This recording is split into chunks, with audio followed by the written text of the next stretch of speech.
Friends, Romans, countrymen, lend me your ears. I come to bury Caesar, not to praise him.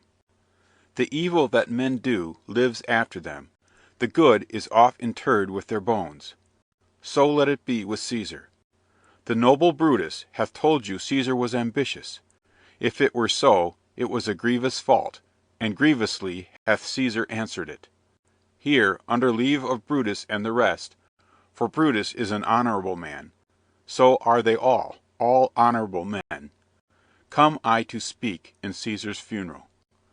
He was my friend, faithful and just to me, but Brutus says he was ambitious, and Brutus is an honourable man.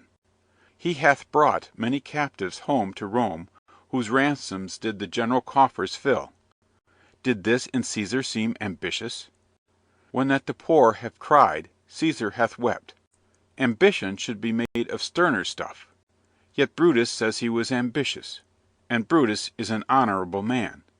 You all did see that on the Lupercal I thrice presented him a kingly crown, which he did thrice refuse. Was this ambition? Yet Brutus says he was ambitious, and sure he is an honourable man.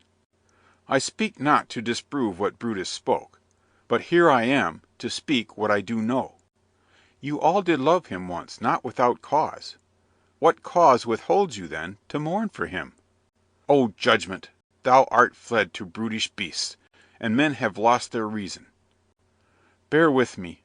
My heart is in the coffin there with Caesar, and I must pause till it come back to me. Methinks there is much reason in his sayings. If thou consider rightly of the matter, Caesar has had great wrong. Has he, masters? I fear there will a worse come in his place. Marked ye his words?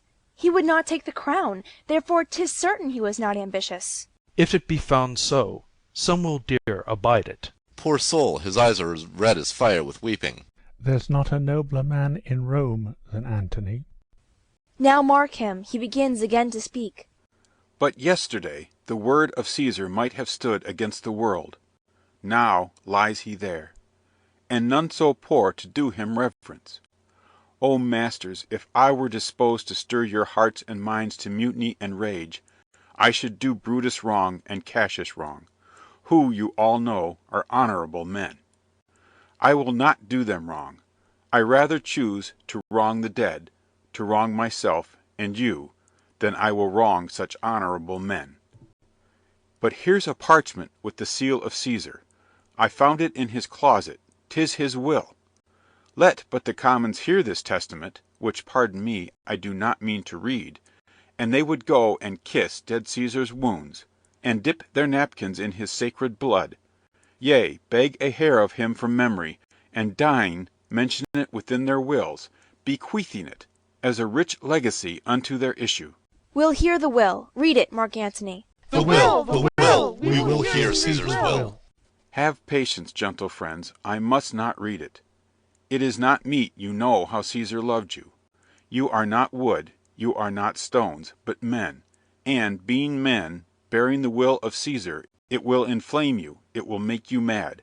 'Tis good you know not that you are his heirs, for if you should, oh, what would come of it? Read the will. We'll hear it, Antony. You shall read us the will, Caesar's will. Will you be patient? Will you stay a while? I have o'ershot myself to tell you of it. I fear I wrong the honourable men whose daggers have stabbed Caesar. I do fear it. They were traitors, honourable men? The will! The testament! They were villains, murderers. The will! Read the will! You will compel me, then, to read the will. Then make a ring about the corpse of Caesar, and let me show you him that made the will. Shall I descend, and will you give me leave? Come down. Descend. You shall have leave. Antony comes down. A ring, stand round. Stand from the hearse, stand from the body. Room for Antony, most noble Antony. Nay, press not so upon me. Stand far off. Stand back, room, bear back. If you have tears, prepare to shed them now. You all do know this mantle. I remember the first time ever Caesar put it on. 'Twas on a summer's evening in his tent, that day he overcame the Nervii. Look, in this place ran Cassius's dagger through. See what a rent the envious Casca made. Through this the well-beloved Brutus stabbed, and as he plucked his cursed steel away, mark how the blood of Caesar followed it, as rushing out of doors, to be resolved, if Brutus so unkindly knocked, or no. For Brutus, as you know, was Caesar's angel. Judge, O you gods, how dearly Caesar loved him. This was the most unkindest cut of all. For when the noble Caesar saw him stab, ingratitude, more strong than traitors' arms, quite vanquished him. Then burst his mighty heart. And in his mantle, muffling up his face, even at the base of Pompey's statua, which all the while ran blood, great Caesar fell. Oh, what a fall was there, my countrymen! Then I and you and all of us fell down, whilst bloody treason flourished over us. Oh, now you weep, and I perceive you feel the dint of pity. These are gracious drops. Kind souls, what? Weep you when you but behold our Caesar's vesture wounded? Look you here, here is himself, marred, as you see, with traitors. O piteous spectacle! O noble Caesar! O woeful day! Oh, traitors, villains! O most bloody sight! We will be revenged. Revenge, About, seek, burn, fire, kill. slay. Let not a traitor live. Stay, countrymen. Peace there! Hear the noble Antony. We'll hear him, we'll follow him, we'll die with him. Good friends, sweet friends, let me not stir you up to such a sudden flood of mutiny. They that have done this deed are honourable. What private griefs they have, alas, I know not, that made them do it. They are wise and honourable, and will, no doubt, with reasons answer you. I come not, friends, to steal away your hearts. I am no orator, as Brutus is. But, as you know me all, a plain, blunt man, that love my friend, and that they know full well that gave me public leave to speak of him. For I have neither wit, nor words, nor worth, action, nor utterance, nor the power of speech to stir men's blood. I only speak right on, and I tell you that which you yourselves do know. Show you sweet Caesar's wounds, poor dumb mouths, and bid them speak for me.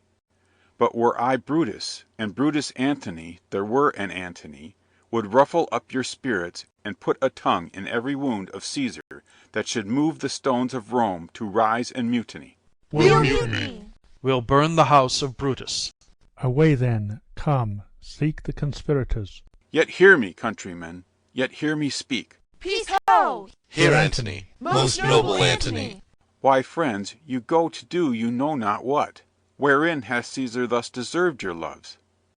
Alas, you know not. I must tell you then. You have forgot the will I told you of. Most true. The will. Let's stay and hear the will. Here is the will, and under Caesar's seal. To every Roman citizen he gives, to every several man, 75 drachmas. Most noble Caesar will revenge his death. O royal Caesar! Hear me with patience. Peace, ho! Moreover, he hath left you all his walks, his private arbours, and new planted orchards, on this side of Tiber. He hath left them you, and to your heirs for ever, common pleasures to walk abroad and recreate yourselves. Here was a Caesar. When comes such another?